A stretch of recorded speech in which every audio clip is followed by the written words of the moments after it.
Welcome to Funny, They Don't Look Jewish, where Judaism appears in the panels. Our purpose is to find characters, stories, and issues of comics that explore explicitly Jewish content. I'm Henry Bernstein. I'm Brandon Bernstein. No relation. All right, Brandon. Well, it's great to be back recording with you.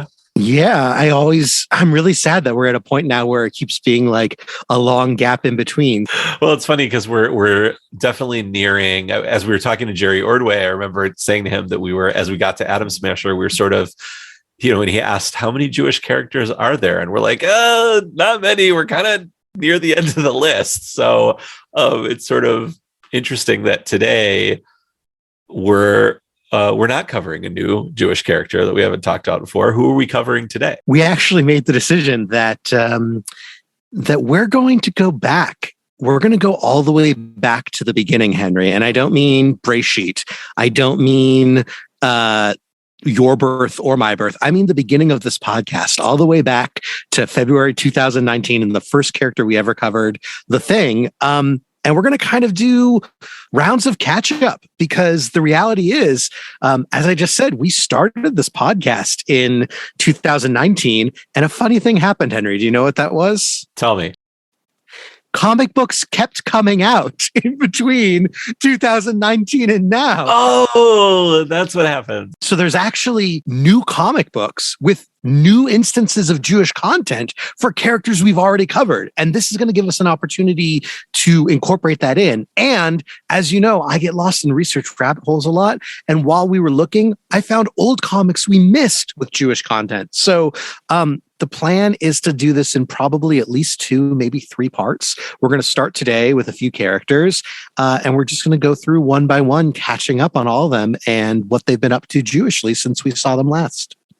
Let's talk about The Thing. We're looking at Fantastic Four, number 538, June 2006, Street Fighting, written by J. Michael Straczynski, penciled by Mike McKone, inked by Andy Lanning, Kris Justice, and Cam Smith, colored by Paul Mounts, lettered by VC's Russ Wooton, and edited by our old pal Tom Brevoort from, I think, our first episode of That Thing issue. Sounds about right. He'd probably be the Fantastic Four line editor at that time. Yeah. So this would be one that we'd missed. That this came out 4 years after Things coming out. This is June of 2006, and this comes in the middle of Marvel's Civil War crossover. So maybe folks out there have heard of the Marvel Cinematic Universe's Captain America Civil War movie, but that of course was based on a comic series. What is the Civil War crossover? In 2006, Mark Millar wrote the main summer crossover for Marvel that year, that being a title called Civil War, in which the young heroes known as the New Warriors got a little bit reckless in a fight with Nitro in Stamford, Connecticut, and it caused an explosion of a school bus and the death of dozens of school children, and I think hundreds of people in the town. And basically the world wanted accountability, and they asked for a superhero registration act, during which the government was asking for every single superhero to register with it, including giving over their secret identity. And basically they would be similar to registration for operating a firearm. Every superhero had to register with the government. Of course, Iron Man and Mr. Fantastic and a few others are overwrought with guilt and are pro-registration. Captain America and many others are more on the side of civil liberties and protecting the privacy of individual citizens, and they are anti-registration. And it leads to giant, colorful battles the way that we love them in our crossovers. It's a lot of summer blockbuster fun. At the time, it was pretty engaging and shocking, and looking back, I feel we're in an era where a lot of people are kind of more critical of the mid-2000s comic books and definitely of Mark Millar. But anyway, that's all the larger context. What really matters here is that, as I said, Mr. Fantastic is pro-registration. The rest of the Fantastic Four aren't quite sure exactly where they are in terms of sides. But in the first issue of Civil War, Johnny Storm is coming out of a nightclub and he gets beaten up by angry citizens over what the superheroes had done. And he gets beaten up so badly that he's put into a coma. Because again, this is the kind of edgelord stuff that existed in the mid-2000s comic book scene. So dark. Yeah. It's very dark, and this issue of Fantastic Four opens up with Johnny Storm in the hospital in a coma with the rest of the team visiting. On page 6, Reed and Sue leaving Ben behind. So Ben's alone in the hospital, keeping Johnny company, and we see this page that's set up with maybe like 8 panels showing the way that Ben is spending time. He's clearly there for hours and hours, and it's showing how time is passing. And on the 3rd panel, we just come in media res with Ben saying, "So I told the rabbi, what's the big deal? It's not like the cat won't grow his fur back," which was not the thing to say. And then there's a beat just to pay a panel of Ben sitting there quiet. And then the 5th panel, Ben thinking more solemnly to himself, "Haven't been to temple in a long time. I wonder if there's a prayer for somebody in your situation." And it's actually like, it's very sweet, like the way that his, telling an innocent anecdote ends up leading, oh, wait, maybe there's something in my religious tradition, which is just so true.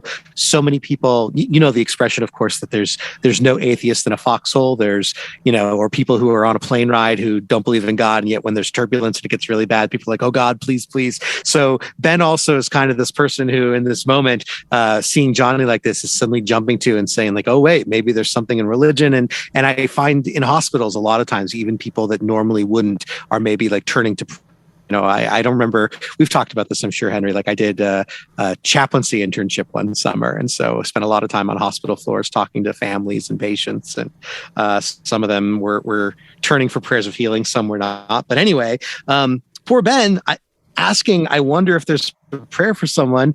Poor Ben has forgotten a lot from Hebrew school, it seems, my friend, because while there's not anything as far as I know that's specifically for a coma, we do have numerous options for healing for somebody who is sick physically, mentally, spiritually. So, of course, these options include Mishaberach, which is sort of a header name for a number of different prayers. There's Mishaberachs for various occasions, but a lot of people are most familiar with the Mishaberach for healing, a prayer that literally means like, "May the one who blessed." So it's a prayer for healing that is usually recited when the Torah is out during a Torah service. So it can be recited on Mondays and Thursdays, but definitely on Shabbat morning. And generally during the Torah service, you recite this prayer for healing. And a lot of people may not know, but in the more traditional text, there's actually a custom of even giving tzedakah on the sick person's behalf as you're going through and reciting it. So in the blessing, asking that God provide healing for the one who is sick. Some versions have this line that sort of says that for that person's sake, yiten bli neder litzdaka ba'avura or ba'avuro, that one will, without making a promise, but like hopefully trying to, will make a contribution to the tzedakah on behalf of the sick one. So there's this idea that sort of giving for the sake of righteousness will maybe get you like brownie points essentially for healing. So there's the healing prayer Mishaberach. There's also a tradition of reciting Tehillim or Psalms by the bedside. A lot of times people will get a book of Psalms, and there's certain ones that if you do some Googling, you can find ones that are sort of set aside as being particularly efficacious for praying for healing. And of course, this is slightly tangential, but after a person's recovered, there's also a tradition on Shabbat mornings of someone being able to go to shul and recite Birkat HaGomel, or a blessing that one recites after sometimes miraculously surviving a dangerous or life-threatening situation. You love these like sweet moments of Ben Grimm, and it's nice to have just a little bit of touch of his Jewishness shortly after it became official. Pretty cool of J. Michael Straczynski, like he was paying attention when Carl Kiesel made him Jewish just 4 years before. I like that. Yeah, it's like a very nice, reality is, I think this is the kind of content sometimes I'm looking for, where it's a reminder of the fact that someone's Jewish without repeating the same beats over and over again, right? Like this is what it means to just see Ben's a superhero, and every now and then his Judaism comes up. That's the kind of thing I want to see. Right. So what was the prayer he came up with, Brandon? Well, in this comic, in the next panel, which again, we're assuming time's fast, you see Ben bored out of his mind and singing the lyrics to YMCA. But he's like, it's funny because he's leaning over the foot of Johnny's bed. He's sort of like in Johnny, this big giant rock monster lumbering over Johnny's coma body belting YMCA. Yeah, like if Johnny woke up in that moment, would he be like, I'm in an eternal nightmare Right. that I can't get out of? Right. Yeah. It's a little bit strange, the sort of going back and forth. I kind of pointed out, poor Ben has forgotten, but in the 2002 issue that we covered, where we reveal that Ben's Jewish, he comes by because he thinks it's Yom Kippur, and there's a lot of stuff where he's like, do I remember it? Do I not? So it is just a little interesting, kind of. Sometimes he seems to remember a lot. Sometimes he doesn't. What's really strange is that just 1 month after this, I believe, is when the issue of his bar mitzvah comes out. Oh, interesting. Right. So it's a little strange that this month he's saying, boy, is there a prayer to heal somebody? And then the next month he has his bar mitzvah. I'm going to do my best to explain everything and put it together a little later in the episode. Okay. But I just want to point that out as a little strange. Unfortunately, there's not really any Jewish content in the rest of the Civil War storyline. However, the next issue, Fantastic Four number 539, does have what may be not quite explicit, but perhaps the most Jewish diction ever. When the Thing goes to a deli and we get the line, "This by you is corned beef." That is like such a Yiddish-ism to say "this by you" is. 100%. I remember talking in the rabbinical school about the somehow it comes up with Shabbat, where people would make Shabbat plans and they'd be like, "Oh, we're going to come by you for Shabbos this weekend." Yeah. There's actually a little more to that. My brother explained it to me because I always wondered why. From my experience, I would say more ritually observant from people would say that. It seemed like, who you staying by for Shabbat, and it's because it's actually a Yiddish word, by, which comes from the Hebrew word etzel, and there isn't really a English translation of it. It sort of means towards, it sort of means by. Yeah. So it became anglicized and also sort of Yiddishized at the same time, and it's just like, who you staying by, So, oh my God, I love it. So that's such a good juicy Yiddish English-ism with sort of Hebrew origins, and then when it goes into other areas of language, it's so funny. I think there's something about it that to the average reader, maybe they would read this and be like, yeah, this feels very New York. Right. But it's actually right. It's very, as you said, it's very Lower East Side, Delhi, Yiddish. Right. There's that Jewish influence that I would imagine that, a lot of people probably wouldn't be able to tell. They know something's a little weird about the diction. They know it feels like almost Yoda-like in some ways. Right. But there's just something about it where, as you said, that it gives it that flavor that like a good corned beef. It's just a nice, rich flavor. It's the type of thing that probably Jack Kirby would have, or even Stan Lee would have encouraged in terms of the way the way the Thing talks, that why for 40 years he wasn't officially Jewish, but he would say things like this that sort of alluded to it, Yeah, I love that image. Ben Grimm wandering in the desert of non-Jewishness for 40 years until finally he gets into the promised land of revealing his true self on the panel. Anyway, so looking next, Henry, what are we looking at next? Next, we're looking at Black Cat number 4 from September of 2019. The story is called The Yancey Street Shuffle, written by Jed McKay, penciled by Travel Foreman, colored by Brian Reber, lettered by Ferran Delgado, and edited by Nick Lowe. So Black Cat, Spider-Man villainous, sometimes friend or foe. Black Cat got her own miniseries in 2019, and she's visiting Johnny Storm. This is years later, so I assume Johnny Storm came out of that coma, Brandon. And oh yeah, definitely. Came out of the coma, died, came back to life from dying, witnessed the end of the universe, died technically then, came back because Doom saved him, came back to the universe. Anyway, a lot has happened for Johnny Storm and for every character because comics. Because comics.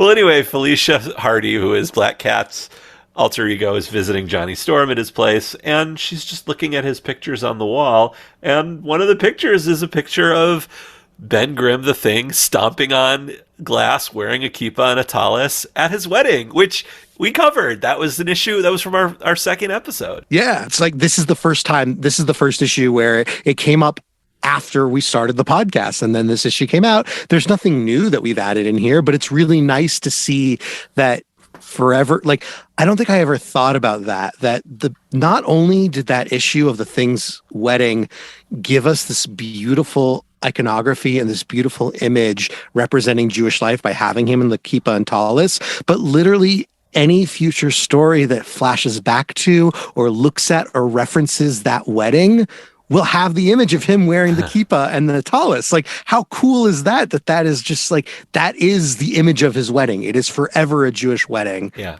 Even like 20, 30, 40 years from now, God willing, there might be a comic looking back at it and like still drawing it from new angles. You know, that's really amazing because like weddings and comics are a thing when they happen. They're very big. And, you know, like you can probably close your eyes and picture Sue Storm and Reed Richards' wedding, you know, with all the Marvel superheroes sitting there. I can certainly, same thing for Spider-Man and Mary Jane. I can certainly picture Lois and Clark's wedding. And to be able to do that, and like you said, it's forever a Jewish wedding. That's really special. I feel like, I don't know. I feel like, you know, we were a part of it. I don't know. It just feels like because we were in the moment covering it when it happened, sort of at the beginning of it all, it seems like we were there, you know, at the wedding. Yeah, we were there. We were guests in attendance, along with hundreds of thousands of our closest friends. Yeah. So that's it. It's just the one panel, and I'm going to move us into our final issue for the Thing today. We're now looking at Immortal Hulk number 41, which came out in December 2020. Henry, you want to tell us who the creative team was? Happy to. We're looking at written by Al Ewing, penciled by Joe Bennett, inked by Roy Jose and Bellardino Bravo, colored by Paul Mounts, lettered by VC's Corey Pettit, and edited by Will Moss. Yeah, and the issue is called The Man Downstairs, which, you know, the Immortal Hulk run is probably one of the best runs of the Hulk I've ever read, and definitely one of my favorite runs of the past few years. Al Ewing did incredible work on this series, Henry, and I still remember when the first few issues came out talking to you about them and how incredible they were. And you know, it recently ended with number 50 in the year 2021. And so this issue is December 2020, towards the end. Yeah, by the way, I just want to say right now, I'm a few issues behind. I haven't finished it yet, but I read this one. So just great. Yes. Yeah. Good. Okay. Yep. So no spoilers beyond this issue. Thank you.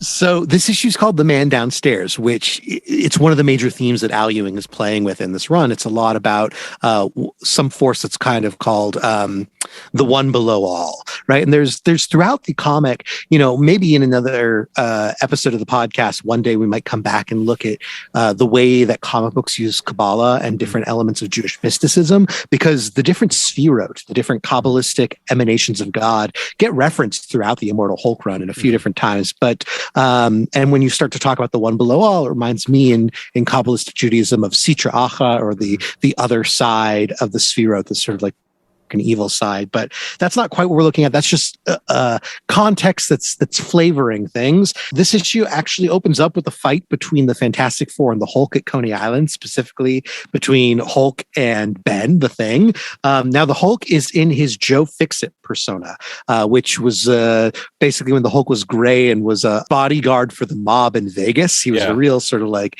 greasy guy. And so Joe Fixit is in the Bruce Banner body after the fight, and he and Thing go to a diner to talk, which I love superhero fights that end in talking. Like, as much as I love the bombastic fighting, I love the conversations. So they go to the diner to talk. And one of the recurring themes also of this series, the reason it has its title, The Immortal Hulk, is there's a lot of talk of what happens when the Hulk dies and how he always comes back to life through what we call in comics the revolving door of death. And Al Ewing very cleverly made the revolving green door. So the idea that every time the Hulk dies, he goes somewhere, that place being downstairs, and then he comes back through this green door. So when the Thing shares that he also had died once upon a time in a famous issue of Fantastic Four where the entire Fantastic Four actually go to heaven. And they meet Jack Kirby.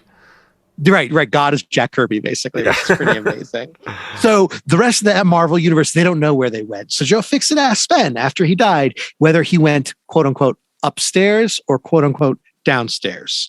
And Ben explains that he went upstairs. So on page 17, he actually gives some context. And I really love that Al Ewing connects on these dots. He says that shortly after meeting the man upstairs, Jack Kirby or God or whatever it might be, that's when he started going to temple again, right? That it was the death experience that went, it's amazing that he did this. And he says that's when he decided to have his bar mitzvah. And Al Ewing goes back into some things that Dan Slott brought up in that Thing solo series that we covered in one of our earliest episodes, that it'd been 13 years since he become the Thing. It's sort of like a second life, how fitting, etc. But I just thought it was so clever of Al Ewing to say, actually, it was the dying experience and meeting the force above all. That's what motivated Ben to get back in touch with his Judaism. I just thought that was like a really clever, subtle retcon. And so Ben flashes back, and not only, we were just talking about the flashback to his Jewish wedding. Now we have a flashback to his bar mitzvah. And so we see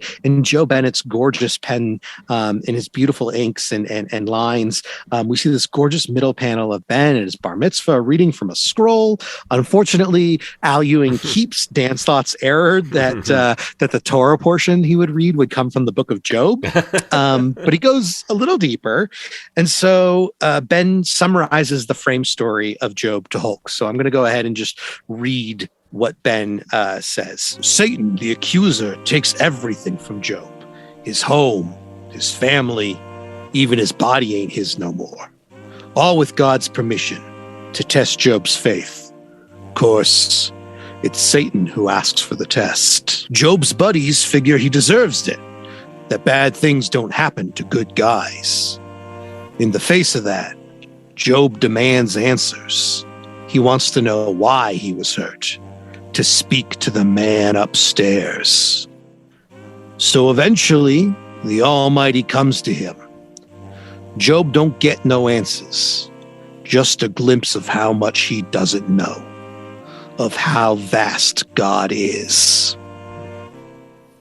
And I gotta say, that's a pretty decent summation of Job. He kind of nails Job. He understood his Torah portion. He really was studying with the rabbi for a year. I mean, he very well could have been, because that's a pretty good summary. It skips over all the poetry, but that's it. And there's something in the way he talks. We've never talked about this, Henry, but my Zeta, he never wanted to tell me things directly. Somehow when he was communicating, he would never just sit down and be like, Brandon, I want you to understand this. He would always tell me things in a sort of backwards or sideways way and leave things unsaid, and then kind of give me a wink and be like, you know what I mean? And I feel like Thing's kind of doing this also. He's making his point, but especially that part where he says, it's all God's idea to test Job's faith. Of course, Satan's the one who asks for the test, right? There's something there in the way he's kind of going back and forth. I don't know. There's just the way he tells the story it felt like my Zeta telling me a story. That's nice. Well, that's a nice image. The Thing as your Zadie. Yeah, it's a great image. A nice orange rocky hug. The only thing I don't like is that he then says, when I studied that passage at the time, it's not a passage, dude. That's 42 chapters of dense text of difficult poetry. And even if he read a passage of just God's response alone takes place over 5 chapters in the book of Job. Did he really sit down and study 42 chapters of this book? Well, at least they're consistent with their lack of understanding of the book of Job. Yeah. It just, it's you can retcon so much, but I guess Al Ewing felt well, it's what Dan Slott said. It needs to continue this way. So like I said, the real reason I love this is just because of that beauty of tying in Ben's death with the rest of the team to his discovery of Judaism. So I'm trying to make the timeline make sense. And I think this works. So for number 511, that's the issue where they die and they meet Jack Kirby. That's in May 2004. So 2 years after we discover he's Jewish, but he's still not doing too much Jewishly. So right, that's May 2004. Fantastic Four number 538 is the issue we covered earlier today, June 2006 with Johnny in the hospital. And then Thing number 8 is July 2006, just 1 month later with his bar mitzvah. So I think probably what happened is the Thing died and went to heaven, had been thinking about Judaism over and over and over again and wondering if he should re-engage. And then Johnny going into the coma and him having that moment of, I wonder if there's a prayer, is probably what pushed him to say, you know what, I need to go and actually get this done. And even though it came out just a month earlier, I think, or a month later, I think Thing number 8 must have taken place much later in the timeline, especially because Johnny's alive and in attendance. Reed and Sue are fine, and spoilers for Civil War, Reed and Sue's marriage really takes a hit during Civil War. The whole team splits up, and yet they're all together. So we can imagine that Thing's bar mitzvah took place like long after Civil War and after things helped. So I think he goes to heaven and meets the creator. He starts thinking about Judaism again. Johnny winds up in the hospital. He doesn't know if Johnny's going to survive. He decides he needs to do something and re-engage with this faith. He starts meeting with the rabbi, starts training for his bar mitzvah, and then however many months later has the bar mitzvah. That's my take. Bravo. That is a great timeline. I accept it. It is officially canon. Marvel, tough. That's just the way it is. That's just the way it is. I love the idea that going forward, there's hope and there's a chance, to see more Jewish that we'll be able to check in with the Thing again, Yeah, I love it too. Speaking of check-ins, I believe our next episodes were about DC's Batwoman. So Henry, do we have anything new about Batwoman? Unfortunately not in the comics. And she did have a series since we covered her.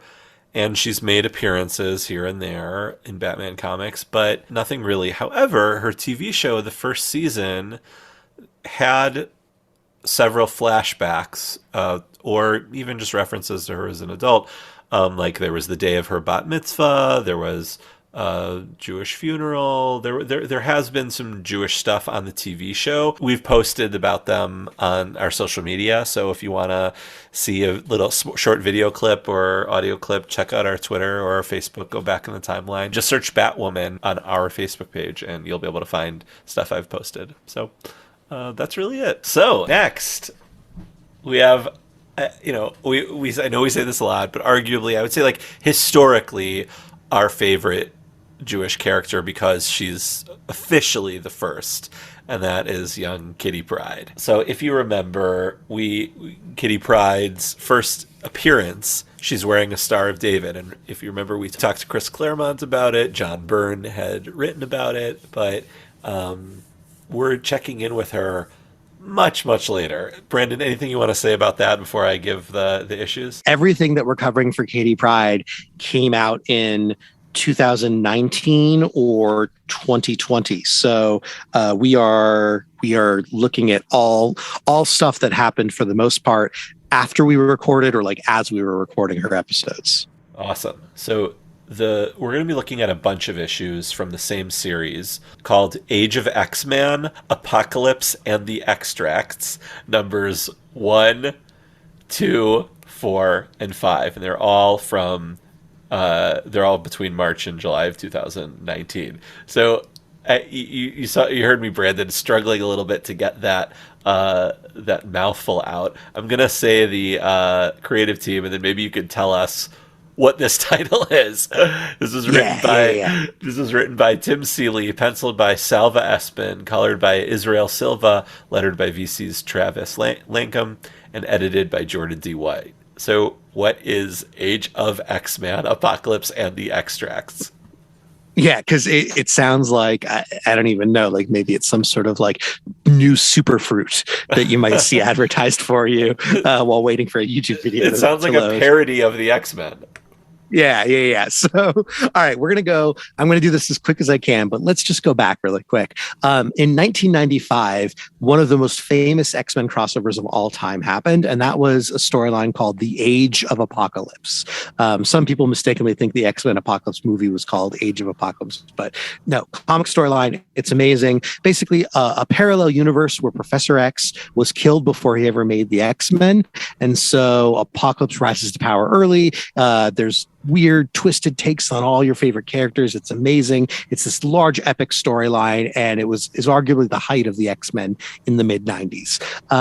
So one of the characters that we meet in Age of Apocalypse is the alternate universe version of Cable, who, rather than being a grizzled old man who traveled through time, is a young, petulant teenager named Nate Gray, or Nate Gray, the X-Man, which, by the way, side note, I love the show Community. Yeah. And I don't know if you do, but I can't remember the episode, but there's definitely one where they're talking about Britta not knowing comic books and not knowing superhero. And they're like, yeah, Britta's the type of person whose favorite hero is X-Man.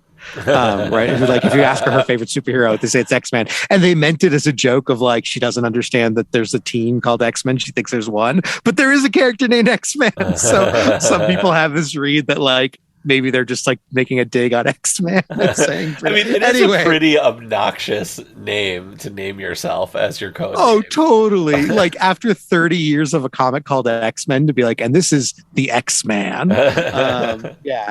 Anyway. So he's an alternate version of Cable. His name is Nate Gray. And every now and then Marvel likes to go back and sort of play on the popularity of the Age of Apocalypse by doing something new. So in I think like 2010s, 2011, Mike Carey led a storyline called Age of X. That was very clearly also an alternate universe, sort of a nod to Age of Apocalypse. And then in 2019, while the X-Men were more or less killing time in preparation for Jonathan Hickman's run that was coming up, which we'll get to in a little bit, they created the Age of X-Man, where basically X-Man, the survivor from Apocalypse's, from that Age of Apocalypse, he gets superpowered. He's got essentially like Messiah-like or God-like powers, and he uses Legion, Professor X's son, to create an alternate universe that in his mind is a paradise, hence the Age of X-Man. And in this paradise, all mutants are fully accepted, beloved by people, cheered. They are celebrities. They are heroes. Everyone loves the X-Men. So it's a paradise for mutants, but it's also a dystopia in that it's anti-religion. X-Man decided religion has no place there. It's anti-love. People do not fall in love, do not go on dates, do not get married, do not have sex. They just I guess go and genetically create their kids. But like this world is anti-religion, anti-love. And in fact, people could get arrested for professing love for each other or having sex with each other. And in this very strange world, of all the people to lead a resistance group, it's Apocalypse. And it's basically Apocalypse kind of looking like a hippie. Like there's very far out 60s psychedelic art. And Apocalypse is the leader of a resistance group preaching love and community. And he goes by the title Murshid.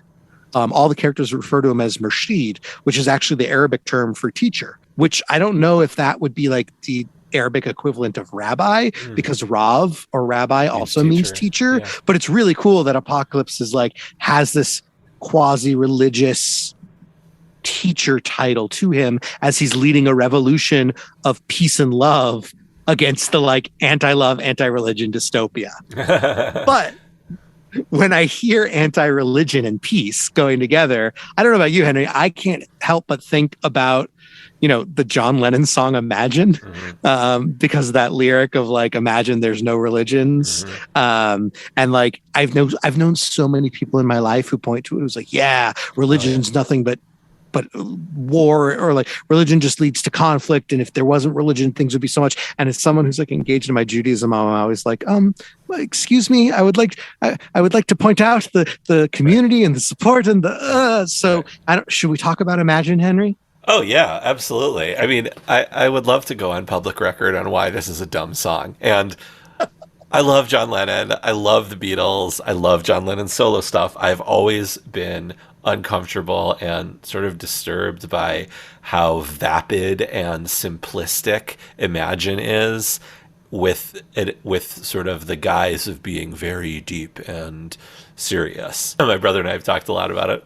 I was like, all right, give me top 5 reasons, Rabbi Aryeh Bernstein, why John Lennon's song Imagine is dumb. He started off by saying, living for today sounds pretty unambitious and impatient to me. I'd like some improvements in this world that might take more than 24 hours. And what about bearing and raising children? Living for today is a recipe for being unprepared. Then, there's no evidence that people live in peace when there aren't countries. In fact, as bloody and horrific countries have been, ample data shows that killings of humans by other humans have steadily trended downward over history, especially due to large, powerful, stable governments. No countries means warlord. What does it mean? The world will be as one. One what? It is already one world. But I wouldn't know what the other worlds he was referring to. Hunger is not a function of there being possessions. Hunger is a function of not having enough to eat. Many factors can cause that. Certainly hoarding by the few to deny the few of the many can be one cause, but that can happen just as easily in a social environment with possessions as without. And lastly, a brotherhood of man? Seriously, John? In 1971, you didn't think about women in your utopia? While you and your other tripped out men are living for today, the women are behind the scenes, keeping you alive, budgeting for tomorrow, etc. And that's not to mention even how stupid Imagine No Religion is. Wow. Your brother, I love getting him wound up and having him be able to go. And I'm almost disappointed that X-Man isn't in the issues we're covering more, because now I just want to think of him as Nate Gray Lennon. So he's just like Nate Gray and his John Lennon Imagine Paradise that's secretly a dystopia. We're gonna go in and see how the panels of this comic show what's wrong with that simplistic view of just like, oh yeah, and if there was, although John Lennon probably wouldn't be anti-sex, but whatever. No, probably not. But like I mean, just specifically what you're talking about Imagine No Religion and this idea that there's no religion in this comic, like that also bothers me, because then you're just erasing, like, by saying all religions are evil and bad, it just erases Judaism. Because right it just means like, oh, okay, we don't exist anymore. So you don't want me to have a job. You don't want me to have my community. You don't want me to have my traditions. That's what that means. That's what that means for some Jews, right? Right. And I mean, what I would guess is that coming from the X-Men's perspective, especially, you know, one of the most revered X-Men stories of all time is something called God Loves, Man Kills, which features a villain named William Stryker. You may be familiar with him from X2, X-Men United, the movie that came out in like 2002, I want to say. Maybe 2003. Yeah, 2003, sorry. Anyway, William Stryker in the movie was a soldier, but in the comics, he's a reverend, right? And there's often been these villain groups in X-Men comics that are essentially ultra bigoted, conservative Christian groups that believe that mutants go against God's will and want to destroy all mutants and kill all mutants because they view them as an affront. And that's a way in which you can kind of hear the queer analog or, you know, X-Men as a queer allegory sort of comes through of like, this is an unnatural thing. And, you know, because of my religion, I'm against it. But the problem is, you know, as often happens in the world, so many times people mean they have issues with Christianity and they apply it to every religion and all religion. And so it's like no religion because of the works of a few, you know, fundamentalist extremist groups. But I don't want to get too lost in that rabbit hole. But I just think like that's probably where it was coming from the X-Men world. But the unfortunate thing is you would think that it runs the risk of erasing Judaism. But thankfully, Tim Seeley is actually a pretty savvy writer. And we're going to see a lot of Judaism in this series, starting in issue number 1 on page 8, where our setting is there's an agent of something called Department X who is surveilling Midtown Manhattan around a statue of Hope or Hope Summers. This is a character who is Cable's adopted daughter. She was at one time the mutant messiah. It's interesting because X-Man's sort of a messiah, and so now he's got this statue honoring the other messiah. But anyway, the statue's called Hope Against Darkness, and so clearly all these mutant analogs are basically like standing in place of religion now. And there's a resistance group conducting a mission, and that resistance group consists of Kitty Pryde, our character of focus today, and iBoy, who he's what he sounds like. He just has eyes all over his body, like everywhere, and he can see, and like he actually develops into a fascinating character and is able to like see in all these extreme ways. But he's just a guy named Trevor whose code name is iBoy and has eyes all over his body. I love when the X-Men on purpose don't even try with their code names. I know. Well, it's like, yeah. You couldn't call him Cyclops because he's not one eye. He's like many eyes. Right. He's the anti-Cyclops. Multiclops. But I'd rather have iBoy than Multiclops. Yeah. But so Kitty Pryde uses her powers to go into the statue, and when she phases out, she's holding a 9-branched menorah. And she says, Kitty Pryde, the Jewish character, holds it up and says, "What is this?" She doesn't know what it is. And then iBoy, can you respond and read what iBoy says, Henry? Sure. It's called a menorah, Shadowcat, an important symbol of an extinct religion called Judaism. This used to be the site of a synagogue before the exalted X-Men filled it in. Okay. Interesting. That's amazing. Yeah. It's like the backstory of this alternate world is coming together. Right. Extinct religion is obviously like terrifying, and also I'm fascinated by it from the sort of, sci-fi perspective. But what I'm really wondering, Henry, is all we know is that it's somewhere in Midtown Manhattan. I'm so curious which synagogue this was. Yeah. It is interesting, though, going back to what we were just talking about, that like a part of this universe is not that religion doesn't exist, but that actually it was erased. It ended. And that's like, right. That's like an interesting thing to think about in terms of Judaism. It feels like it's going in the direction of the Imagine song. Like there was religion and things were awful, and now we live in a utopia where there's not religion. Isn't it a better thing now? Right. And I guess, I'll have to admit, I haven't read every issue of Age of X-Man because it was like many different series, and I just I wasn't too drawn to it. But I would imagine that it's also like, when you have sex and love, people get jealous, people cheat, people do this. So to outlaw all of it is probably a way in Nate Gray's mind of like, cool, if there's no love and sex, then there's no need to fight or compete in that way. And once again, we live in utopia instead of killing each other for love. Anyway, Judaism, like you said, is extinct. Shadowcat has no idea what a synagogue is, but iBoy, because he's got all those eyes, he knows. He's read the history books. And on page 9, he continues. What's he say next, Henry? A menorah comes in 7 or 9 branch varieties, depending on its use in temple or during the 8 days of Hanukkah.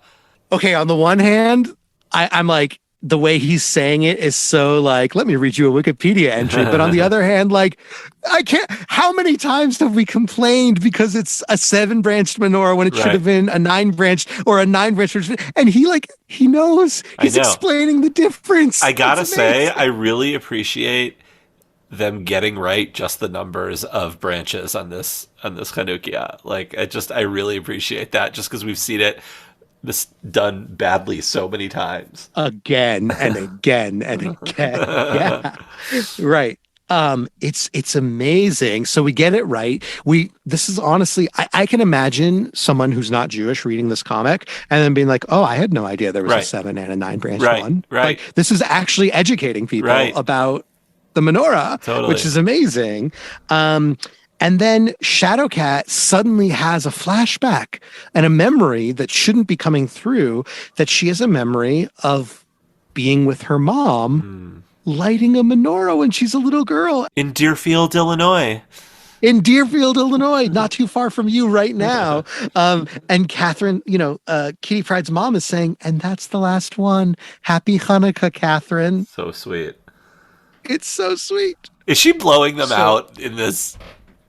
No, I don't think so. She's going like, ooh, maybe. Yeah. She's her mouth is like pursed because she's like, oh. I mean, I felt it this year too. When I reached the 8th night, I was like, dang, this menorah really does look best when it's fully lit. Yeah. You know, like the other nights of Hanukkah are good, and it's sad when it's getting to an end. But like, really, when you see like the eighth night, you're like, dang, this is like very satisfying. Yeah, totally. All right. So in issue number 2, just continuing straight along, we're not following any of the rest of the story, just the Jewish content. So on page 7, Kitty is meeting directly with her Murshid, with her teacher Apocalypse. And she's asking what's going on with that what's it she found, because they don't just find the menorah and like leave it. It continues to pop up throughout the series. And Apocalypse then tells Kitty, its very design was said to have been delivered by God, which I love Apocalypse teaching. I love like Apocalypse's backstory is that he is at least as old as like ancient Egyptian times. Yeah. I believe that in like the Rise of Apocalypse miniseries, the 90s, it's revealed that he was like a slave in Egypt until his mutant powers activated, and then he kind of like took over from Rama Tut, who is Kang, by the way, in the past. But I'm not going to get too far in that. Wow. But like, I know. But like Apocalypse was around. I think the implication is that Apocalypse was around in like biblical times, right? And so to have Apocalypse saying it was delivered by God, that's a direct reference to in Exodus 25:31 at the beginning of Parshat Truma.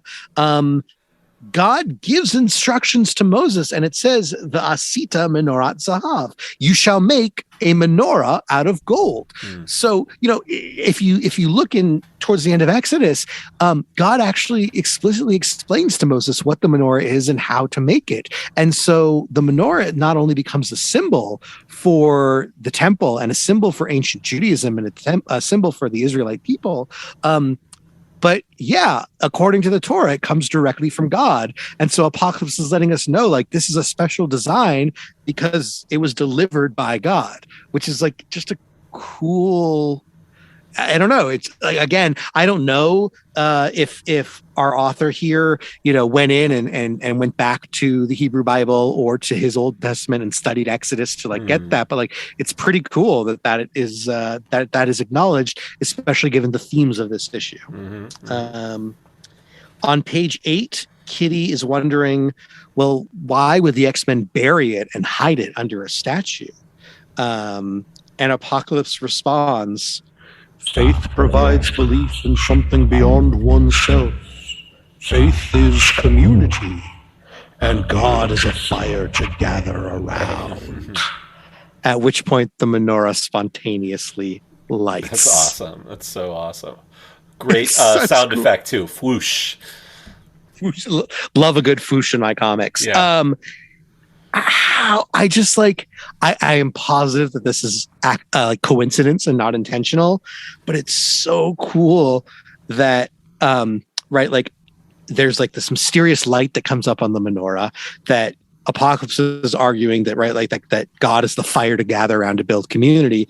And there's Torah around the idea that part of what we do at Hanukkah is we reveal the organus, or the like the hidden light, right? Or the light that's like sewn away and hidden, that there's this hidden light, it's a metaphor that reveals miracles that normally we cannot see, right? Like that's what Hanukkah is about. So I love the fact that Apocalypse is talking about how to, save this world and what it would mean to bring faith back and community and people relying on each other. And then we get like the menorah just lighting up. There's something really lovely there. Beautiful. On issue number 3, we don't really get anything, so we're going forward to number 4. On page 9, Kitty has been reunited with her on-again, off-again lover, Colossus. That being lover in the main world, not in this world. Right. In the main world, as you may remember, she lit a Yortzeit candle for him. Yes, indeed. Here, her and Colossus get together, and Colossus asks, oh, what is that thing? What is this menorah? And Kitty explains, it's from a forgotten faith, illegalized way before my time. Right? So Kitty's answer is trying to sort of like push it away from her and say it's not really hers. And then Peter asks, if it's this thing that's forgotten and illegal, why give it such a place of honor in your room?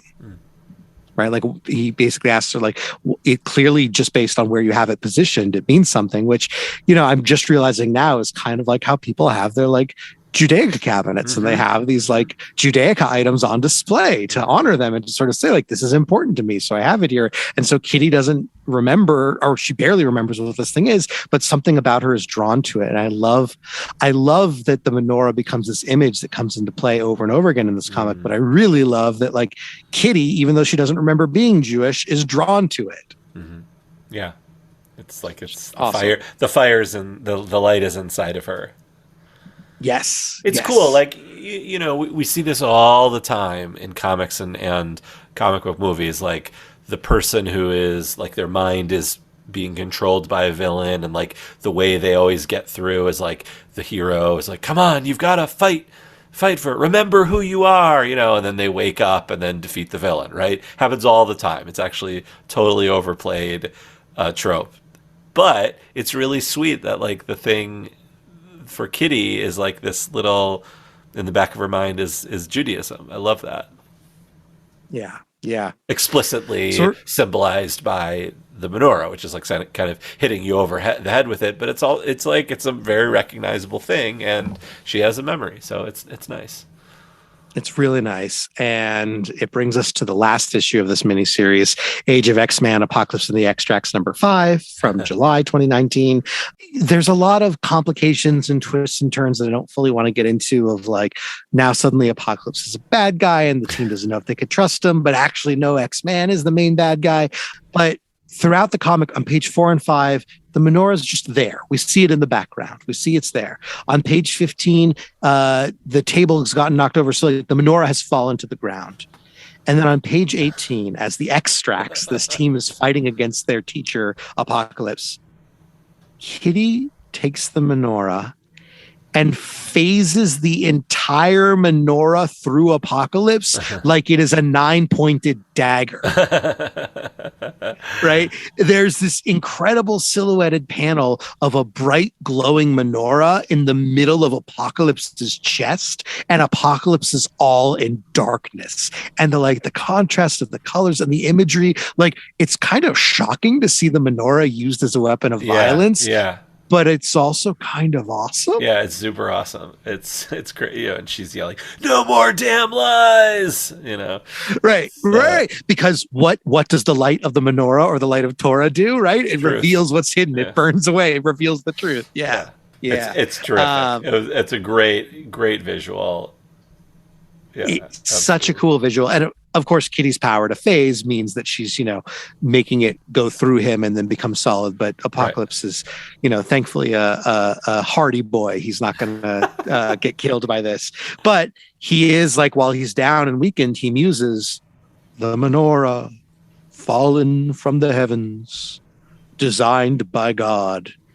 Nathan placed it there to be found, to be used on me. Brilliant.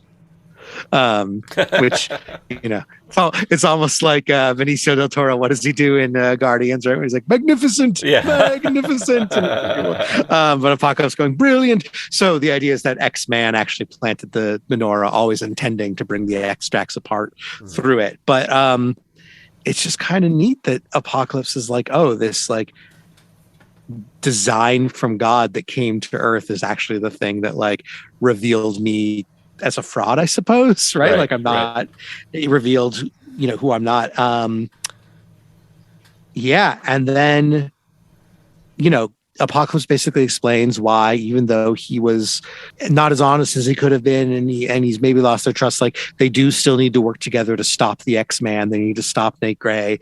And so the Extracts agree, and Kitty pulls the menorah out of him on page 22, and the Extracts all join hands and they recite what's basically a liturgy, right? What Apocalypse has taught them as their liturgy. And I just thought it would be interesting to read it. Henry, do you want to read it, or should I? Sure. We seek to find the divinity within and to express this revelation in exchange with others. We believe community is not conflict. We believe love is not war. We believe mutant is not God. And I'm really torn like, I get it, and I get how this captures the themes, and it's kind of nice, this idea of like being in community doesn't mean war, and love does not mean fighting. You're right. Like, I get it in the themes, and it just feels to me very like all of a sudden the Jewishness has completely disappeared, and suddenly I'm like, wait, was I reading something of just like a bunch of Christians trying to claim an understanding of Jewish ideas? What's going on? Yeah, I mean, also, you know, that sort of like goes against, you know, if we're using the Chanukia, right? Like the story of the Maccabees is war. That's what it is. Like, obviously, it's, you know, we've talked about a million times how that was sort of changed to make it about light, but of course there's conflict and war. Yeah. And also, people were created in the image of God. So to say mutant is not God, right? Like, that's, you know. Oh, it's so interesting. I did not think about it at all, of the idea of like human being created in the image of God, and therefore mutant also being in the image of God. That's cool, Henry. I mean, it That's sort of really goes cool. against what Magneto would argue, you know, mutant is God, you know. Right. And that's definitely the idea they're pressing against. They're trying to say, like, we should not be ruling humans. Like, we are not God. We are equal to humans, not above them. Well, that's nice. Yeah. No, it's a nice message. It's just kind of like, okay. Anyway, overall, really cool to see the menorah consistently appearing and reappearing. Fun to see a new element of Kitty's Judaism in this way. Absolutely. I just got to say, like, Tim Seeley is a really thoughtful guy. A lot of his runs have things that are referenced throughout, and he's a very well-read, really thoughtful, really nice guy. His comic book store is my comic book store, Chicago Comics. Met him many times, both at C2E2 and at the comic book store, and he's just a great guy and a really good writer. Also, no slouch as an artist either. Also, a great penciler. So, shout out to Tim Seeley. All right. Well, the next thing we're looking at is a series called Marauders, starring Kitty Pryde. Marauders number 11, August 2020. It's pretty recent. The story is called Pour One Out, written by Jerry Dugan, penciled by Stefano Caselli, colored by Edgar Delgado, lettered by VC's Corey Pettit, designed by Tom Mueller, and edited by Jordan D. White. So I think, Brandon, you're going to have to catch us up a little bit on what the Marauders is, where sort of the X world was in 2020 and 2021.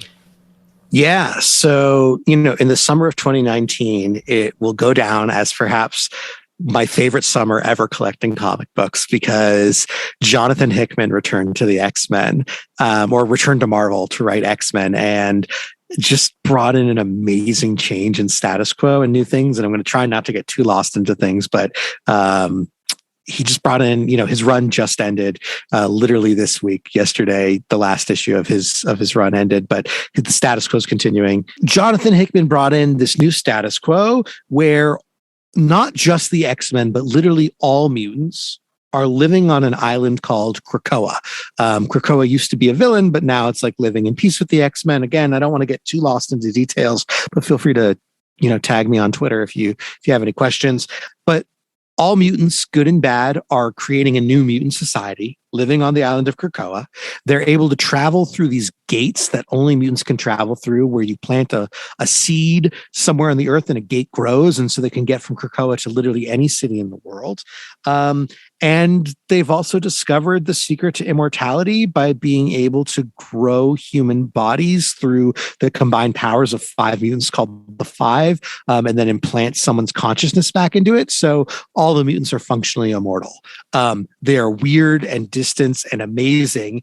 And it led to all these new titles. And Kitty is part of a team of what essentially amounts to pirates. They're working for the Hellfire Trading Company, and they have a ship called the Marauder, and they go around trying to make sure that Krakoa is able to export its main offering to the world, which is pharmaceuticals and drugs to help people. And so Kitty leads this team, but there's something weird going on with her. She is the only mutant who can't pass through gates. And in issue number, I think 9 or 10 of Marauders, she was killed by Sebastian Shaw, and she can't be resurrected. And there was this mystery going on of like, is she not actually a mutant? What's happening? And Henry, I've got to say, at the end of Marauders number 10, what's cool about this era of X-Men is every single X book ends with a preview of what the next issue is and what it's called. And they created their own language using Krakoan symbols. And basically, it's just a cipher key. So if you have the cipher key, you know what symbol equals what letters. So it's spelled out in English, but using the cipher. So the Krakoan text at the end of number 10 reads that the name of the next issue is supposed to be Hesped. Hesped is the Hebrew word for eulogy.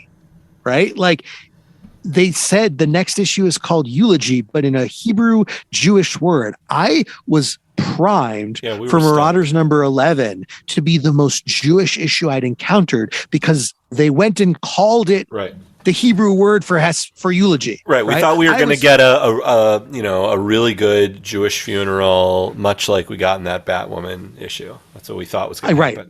I thought this was going to be amazing. We're already hinting at it. I'm going to be so angry. I'm so pissed off at Jerry Dugan for what he did in this issue, and I'll explain everything to you listeners. So on page 2, this whole story is told in the framework of Nightcrawler, my favorite X-Man, but, also a formerly ordained priest, writing a letter to Kitty Pryde in which he literally says that there's a bar on the island and they're waiting for her to get resurrected and come back. They're waiting for her return to christen the bar. It literally says, we're all considering it a soft opening until you've had a chance to christen it. So, christen is obviously related to Christ, as in Jesus. So poor choice of words from Kurt, in my opinion. And also, obviously there have been many Jews over time who have been involved in the Navy and in the launching of ships and have probably christened ships. It's a whole part of Christian hegemony. But it just felt like this is our one Jewish character. Do you have to have that on page 2? On an issue that I thought was called Hesped. Right. It was supposed to be called Hesped. Right. It was like, this is how it starts, folks. This is where we're going. Right. On page 7 to 8, we get the actual funeral during which they take Kitty and they bury her at sea, sort of like a Viking pyre. There is no Judaism whatsoever in this funeral. They send her out to sea and they light her on fire. Jewish comic book fandom was torn, and half of it was, well, maybe not half, a large chunk of it was outraged. A lot of Jewish fans were furious, and they were arguing that to show a Jewish character lit on fire was incredibly insensitive and offensive due to the Holocaust. Right, that there's this representation, and to take comic books' most recognizable Jewish character and light her on fire is horribly insensitive. Now, other Jewish fans said lots of Jews these days get cremated. It's not such a big deal. It feels okay, right? So there was a whole hullabaloo. But instead of being a celebration of her Judaism, this issue led to so many thought pieces and so many people writing things and complaining and arguing back and forth. And, to take a step back, Henry, one of the things we've discovered over and over again in this podcast is the importance of representation. And part of the deal is that the more representatives you have, the less weight there is on any one representative to represent all elements of Judaism. So if there were more examples of Jewish funerals, then that one of them, or even a few of them, are more cremation style, no big deal. But it felt,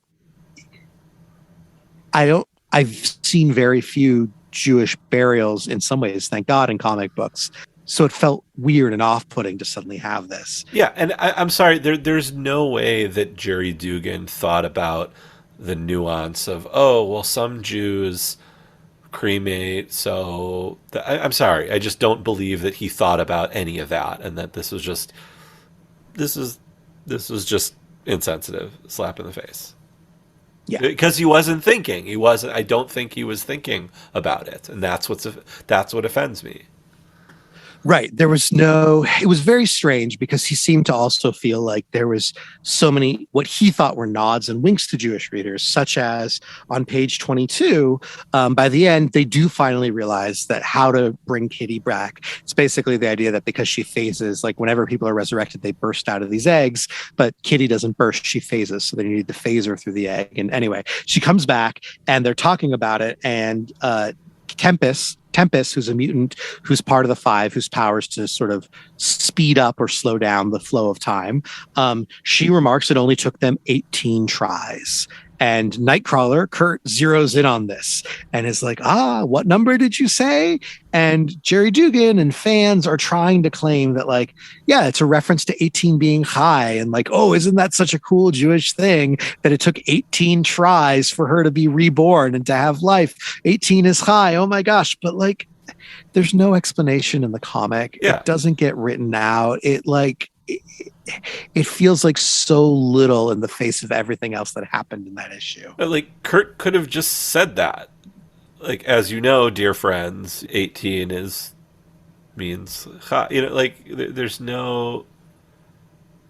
Kitty literally wears a Magen David around her neck. Like, she could have easily wear a chai, you know?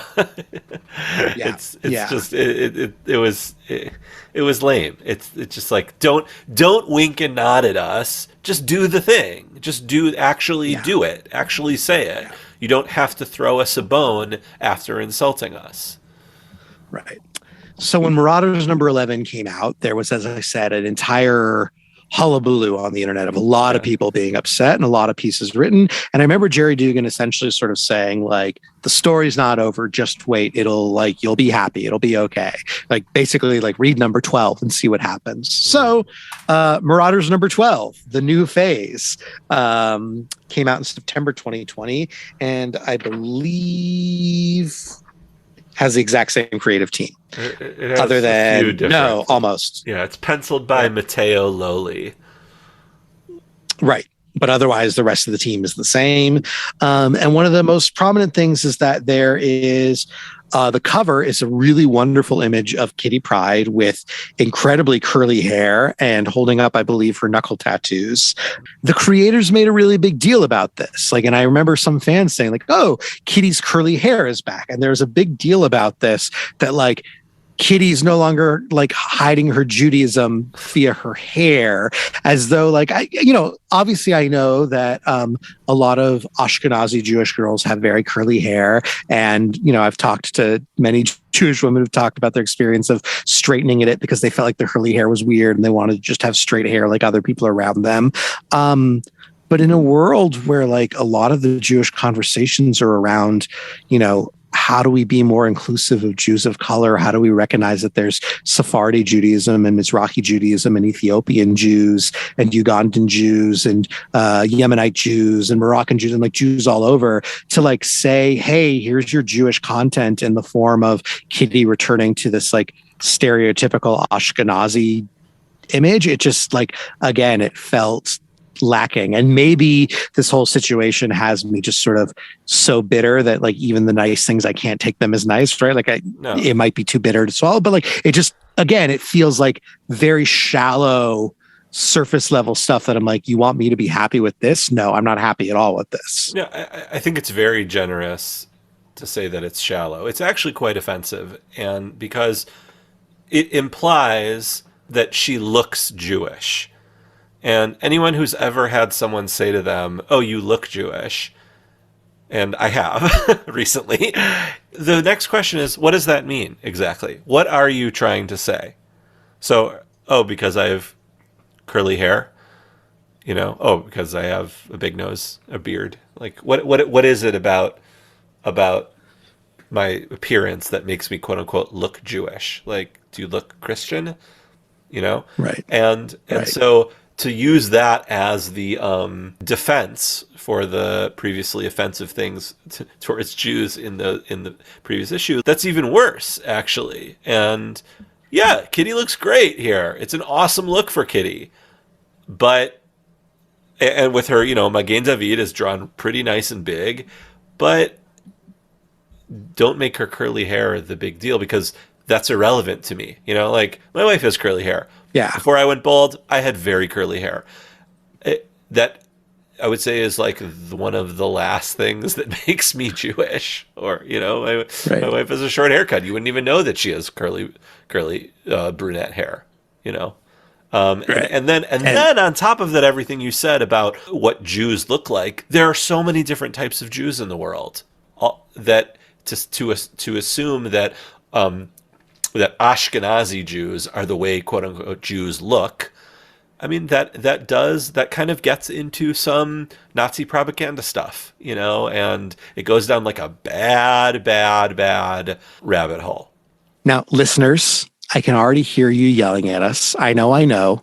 What about the name of the podcast? You call yourselves funny. They don't look Jewish. Clearly, you're aware of, to some degree, clearly Henry and I are aware of the sort of like jokey stereotype of the idea that someone could look Jewish. And so I just want to say that, like, for me, I think, one, it's a little different when it's an in-group joke versus an out-group joke, right? It's sort of like totally. For Jews to be saying it, It can be a little different. And I think like we picked it because we're just like, the idea is like, it's comic books, it's a visual medium, it's a clever, like catchy phrase that people are familiar with. So like, right. I don't know, maybe I'm trying to have it both ways in saying this, but I just want to say like, I'm aware that the podcast name brings it up. And also here, we're just like, we're still angry about it. Yeah. Yeah, I think you can have both. I think that's okay. I think we're allowed to name our podcast whatever we want. We're allowed to quote many Jewish comedian who's made that joke. It's in jest. It's tongue in cheek. It's referential. Right. But Jerry Dugan doesn't get to do that. Sorry. Right. So on page 13, as Kitty is going around and reconnecting with all the people that, she's so excited to see and they're thrilled that she's back, Kurt hands her back her Magen David necklace, the very same one that Henry mentioned her wearing in her first appearance. Sorry for spoiling that. No, it's all good. It's all good. And it's a nice panel and it feels insufficient in the larger picture of things. It's definitely nice that she gets it back. So like, it's not like part of the thing with this resurrection protocol and how it works. And the X-Men these days is like someone dies, they come back, obviously their body's back, but like anything they had on them is lost. So I get that it's like meaningful that Nightcrawler reclaimed and found the necklace from her body and brought it back. And like, it's very nice that she has the same necklace she's had since she was young. Mm-hmm. And this is like totally tangential. But one thing I do like in general is that when you are focusing on Kitty's Judaism and she's a pirate these days, it just reminds me, Henry, are you familiar at all with the Jewish Pirates of the Caribbean? No. It is an incredible book by Edward Kritzler written about the fact that, in fact, there were Jewish pirates. Oh, no way. And so, I just want to read this like summary from the back of his book. The book, again, is called Jewish Pirates of the Caribbean. And this is what it says at the back. At the end of the 15th century, many Jews had to flee Spain and Portugal. The most adventurous among them took to the seas as freewheeling outlaws. In ships bearing names such as the Prophet Samuel, Queen Esther, and Shield of Abraham, they attacked and plundered the Spanish fleet while forming alliances with other European powers to ensure the safety of Jews living in hiding. Whoa. Basically, there were crews of Jewish pirates getting revenge on the Spanish for kicking them out of Spain. It's such a cool hidden part of history. Awesome. There's a comic book series waiting to be written. Oh, man. Yeah, I would love Jewish Pirates of the Caribbean, the comic book series. So cool. To bring this to a close, page 18, Kitty goes specifically to a tattoo shop, pays an exorbitant amount of money to get these knuckle tattoos. Whatever, I don't care. Lots of Jews have tattoos. That's fine. Yeah. And then Kitty actually ends up giving this tattoo artist, who's a woman, a deep kiss at the end. She just like kisses her, confirming and finally putting on panel her long known but never made explicit queer identity. And I just remember readers getting it. Like once this issue came out and once this panel was there, the conversation changed completely. And all anyone talked about was how amazing it was that Kitty finally was like out on the page and was like kissing a woman. Because there are so many, Kitty's had so many strong female friendships that were sort of written as like, they're just best gal pals. When it was like very clearly the author was implying there was more going on, but Marvel wouldn't allow it to be on the page. So like, it's huge for queer representation. And I was so thrilled for the queer community to be able to like have that moment. And it really sucked that suddenly my anger over the just insufficient Jewish representation, it was like a slap in the face. And it was so unfortunate that like I couldn't really call it out without feeling like a party pooper. Like it just, again, it changed the conversation. And so I just like, I want to be able to celebrate Kitty's Judaism the same way that queer readers were able to celebrate that kiss on panel. Although I will say many people have pointed out like, there's been absolutely nothing done with Kitty's queerness since that panel. So in all aspects, they're really kind of dropping the ball with her characterization. Yeah. I mean, that's a great way to sum it up. They're dropping the ball. Yeah. Dropping the ball. It's always a bummer when we end on these notes, but we're out of time for today. We're going to be looking next time at a few more characters that we covered before and catching you up on what's been going on Jewishly. You think we were mad? You think we're mad tonight? Wait, maybe listen next time. There's a mix. There's good stuff and there's bad, but who knows? Maybe people like hearing us rant. I don't know. I think they do. Hopefully. If you're listening, if you stuck with us this long, you like us for the highs and the lows. Thanks as always for listening. We're really excited to record part 2. There might be a bonus episode coming along also out of this, but for now, thanks for listening, everybody. We're excited to continue catching up next time. But for now, I'm Brandon Bernstein. I'm Henry Bernstein. No relation. You can follow us on Twitter and Facebook at Jewish Comics Pod, or you can email us at jewishcomicspodcast@gmail.com.